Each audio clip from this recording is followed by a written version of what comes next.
I still remember the sound of his suitcase wheels rolling across our marble floor, not because it was loud, but because it was the quietest goodbye I'd ever heard. No argument, no tears, no begging, just wheels on marble. And then silence.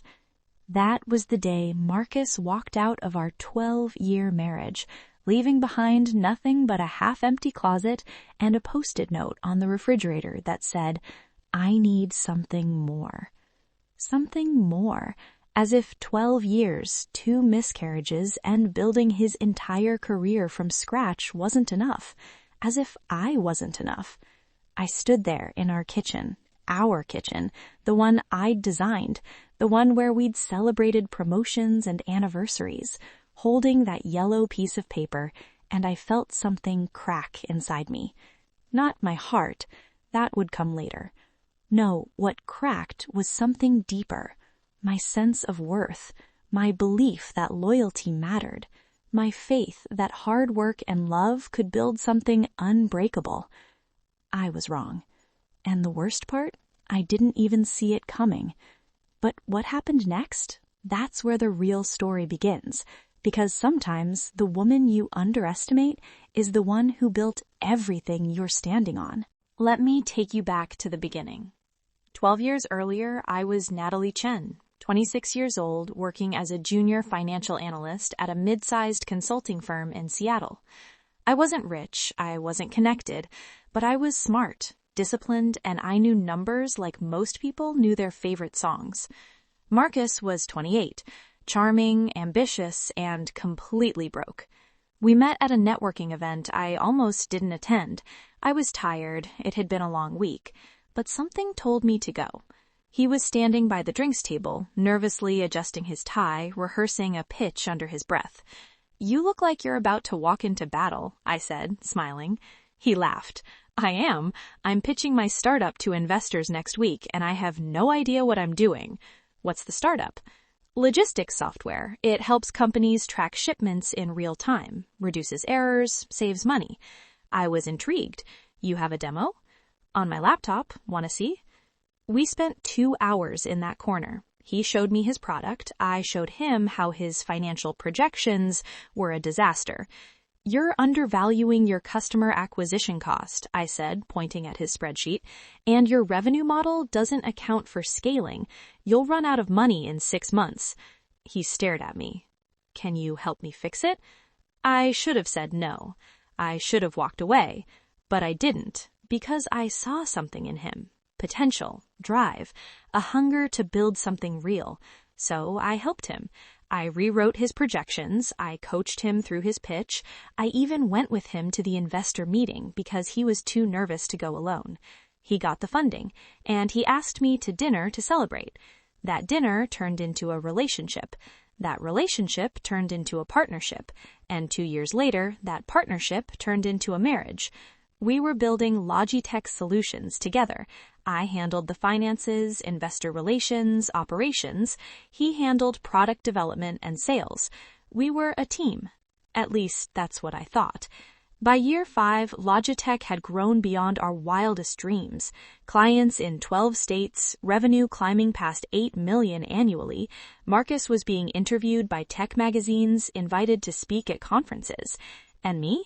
I was still in the background, making sure the numbers added up, making sure payroll went through, making sure nothing fell apart. "You're the backbone of this company, Nat," Marcus would say, kissing my forehead after long board meetings.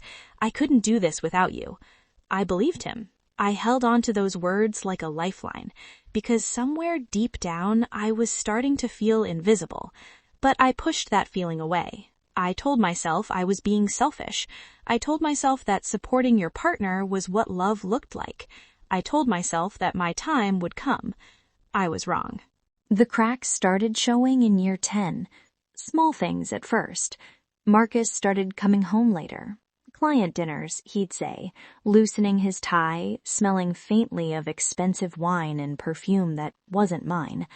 He stopped asking about my day. He stopped looking at me the way he used to, like I was the smartest person in the room. Instead, he looked past me, through me. And then Amber joined the company. She was 24, fresh out of business school, blonde, bubbly, always laughing too loud at Marcus's jokes in meetings. "She's great with clients," Marcus said when I asked why he'd hired her without consulting me. "She brings fresh energy." Fresh energy. I was 36. I'd just started noticing the fine lines around my eyes, the exhaustion that no amount of sleep could fix. I'd carried the weight of 2 miscarriages, each one breaking me a little more, each one leaving Marcus a little more distant. "Maybe it's not meant to be," he'd said after the second one, his voice flat, detached, as if we were talking about a failed business deal, not our future, not our family. I buried my grief and kept working, because that's what I did. I kept everything running. But Amber, she was uncomplicated, unbroken, unburdened, everything I used to be. The late nights became more frequent. The business trips where I suddenly wasn't needed, the way he'd tilt his phone away when I walked into the room. "You're being paranoid," he said one night when I finally confronted him. "Amber is just an employee. You're my wife." Wife. The word felt like a consolation prize. I tried harder. I planned date nights, I bought new dresses, I even suggested we try for another baby, even though the thought terrified me. "Let's focus on the company right now," he said, barely looking up from his laptop. The company. Always the company. I threw myself into work. I secured 2 major contracts, I restructured our debt, I saved us $500,000 in operating costs.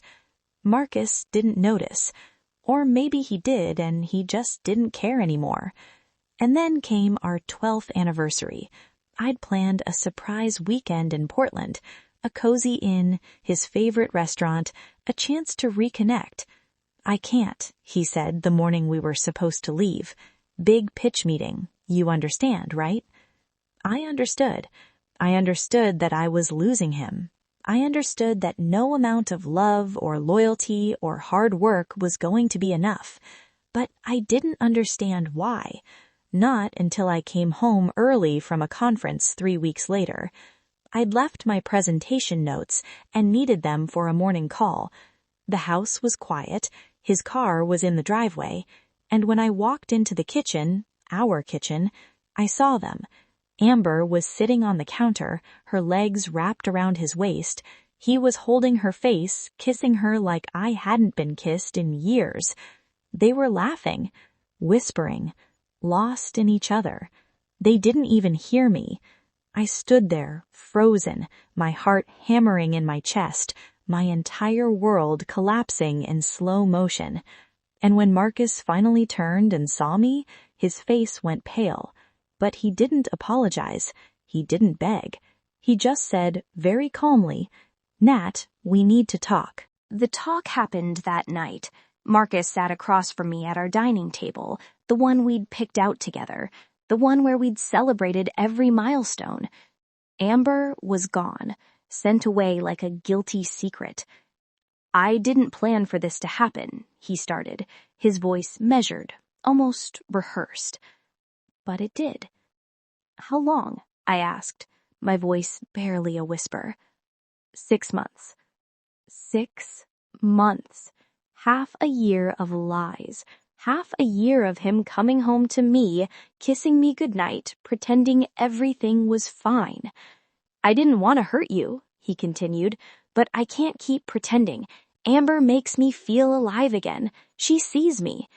"I see you," I said, my voice breaking. "I've always seen you." "No, Nat, you see the company, you see the work, but you don't see me anymore." The accusation hung in the air, and for a moment, just a moment, I wondered if he was right. Had I lost him, or had he lost me first? "I want a divorce," he said quietly. "It's better this way. Clean. We'll split assets fairly. You'll be taken care of." Taken care of. Like I was a problem to be managed, a liability to be settled. I didn't cry that night. I didn't scream or beg or throw things. I just nodded. And the next morning, I called a lawyer. The divorce moved quickly. Marcus wanted it done, Amber wanted him free, and I just wanted it over. His lawyer offered me a settlement, $2 million and the house. It's generous, Marcus said during our final meeting, his tone businesslike, distant. You helped build Logitech, and I'm recognizing that. Helped build? Helped? I wanted to laugh. I wanted to scream.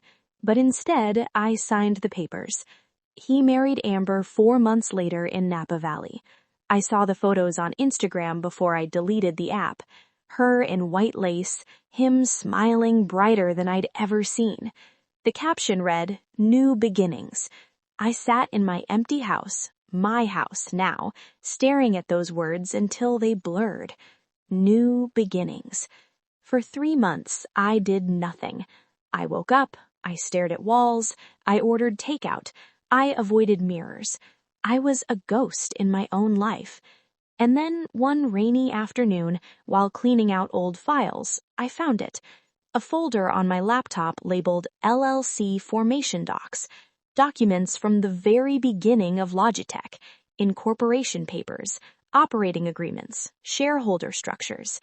And there, buried on page 6 of the original operating agreement, an agreement I'd drafted myself when I was 26 and naive, was a clause.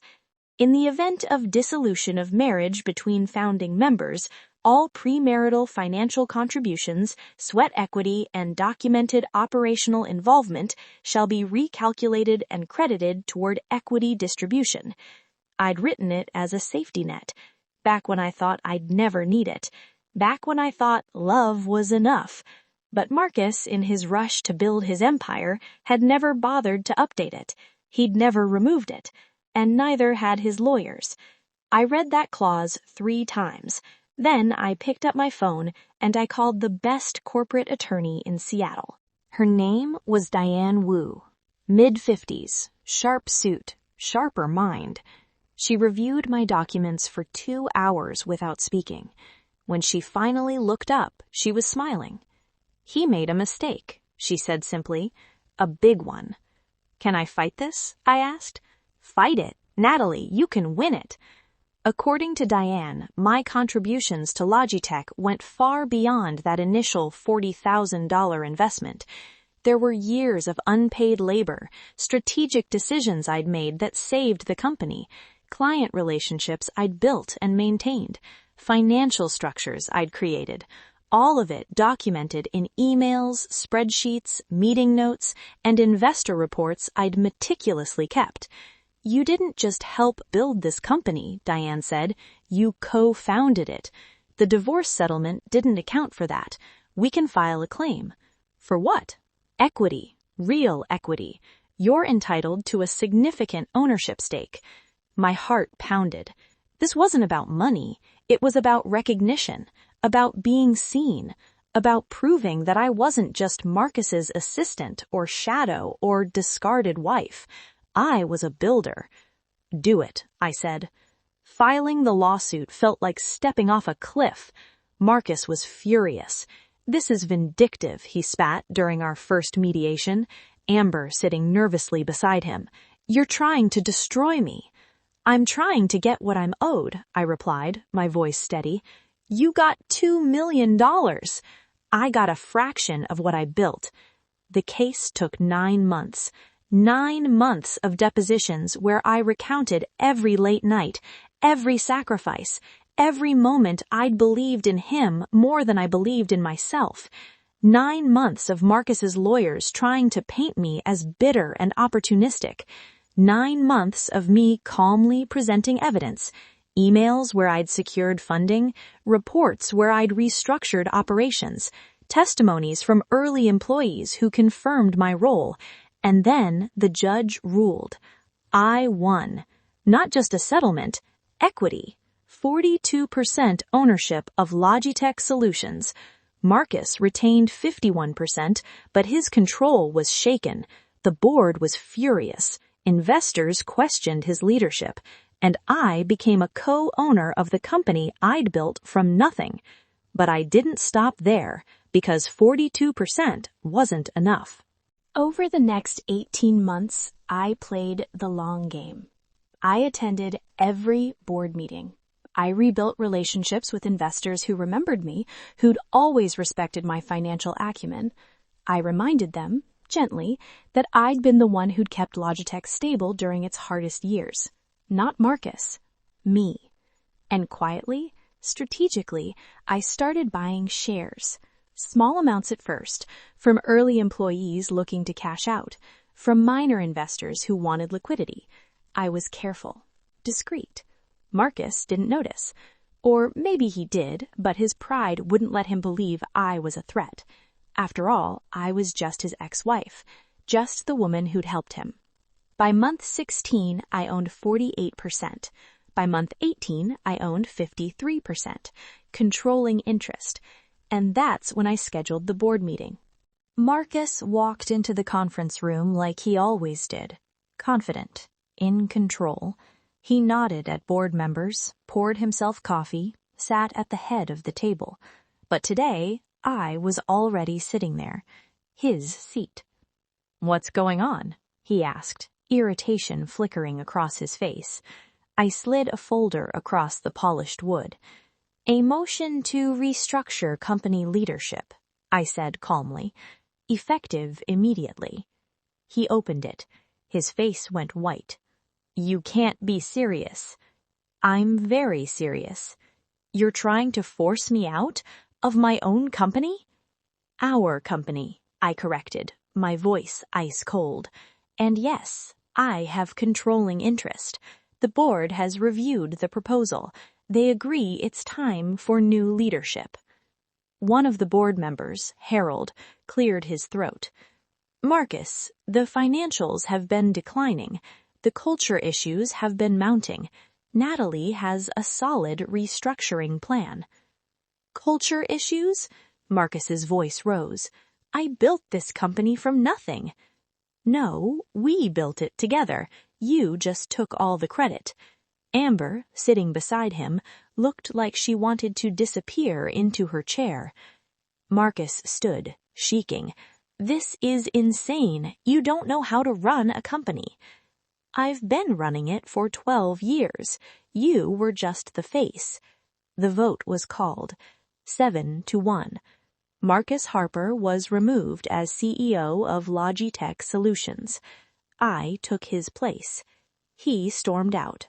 Amber followed, and I sat in that chair, my heart racing, tears threatening, but my voice steady as I said, "Let's get to work." Running Logitech as CEO was the hardest thing I'd ever done. Harder than the divorce, harder than the lawsuit, because now everyone was watching, waiting for me to fail, waiting to say, "See, she couldn't handle it." But I didn't fail. I restructured operations, cutting waste while investing in innovation. I rebuilt the company culture, implementing transparent policies, equal pay structures, and mentorship programs for women in tech. I hired new talent, people who'd been overlooked, people who reminded me of my younger self. And within 2 years, Logitech's revenue doubled. We expanded internationally. We won industry awards. We became known not just for our product, but for our integrity. Marcus tried to fight me legally at first, but his lawyers told him the truth. I'd won fair and square. Eventually, he sold his remaining shares and started a new venture in Austin. I heard through industry contacts that he's doing okay. Not great, but okay. Amber left him a year later. Apparently, she'd found something more. I didn't feel satisfaction when I heard that, just emptiness. Because revenge, I learned, doesn't heal you, but building something meaningful does. People ask me sometimes if it was worth it. The fight, the pain, the public battle, and I always tell them the same thing. It wasn't about revenge. It was about reclaiming who I was before I disappeared into someone else's dream. Marcus didn't break me. He revealed what I'd forgotten, that my worth was never tied to his validation, that I didn't need to be chosen to be valuable, that the woman who builds empires in the shadows is still the architect. Here's what I learned. When someone says you're not enough, what they're really saying is, you're not what I want right now. And that's okay, because you were never meant to be everything to everyone. You were meant to be everything to yourself. The Post-it note that said, I need something more, I keep it framed in my office now, not as a reminder of my pain, but as a reminder of my power. Because I needed something more too. More respect, more recognition, more of myself back. And I took it. So if you're reading this story, if you're holding on to your own version of that Post-it note, whether it's a failed relationship, a lost job, a dream someone told you wasn't realistic, I want you to remember something. You are not what they left behind. You are not the story they tell about you. You are what you choose to build when they're gone. And sometimes the greatest success isn't proving them wrong, it's proving yourself right. Marcus was right about one thing. I did need something more. I needed to remember that I was always enough, all by myself. And now I'm not just enough, I'm everything. If this story touched your heart, follow for more real stories about resilience, transformation, and rising from the ashes. Sometimes the best revenge is becoming the person you were always meant to be. Your breakthrough is closer than you think. Don't let anyone write your story but you. Drop a heart if you believe in second chances and new beginnings.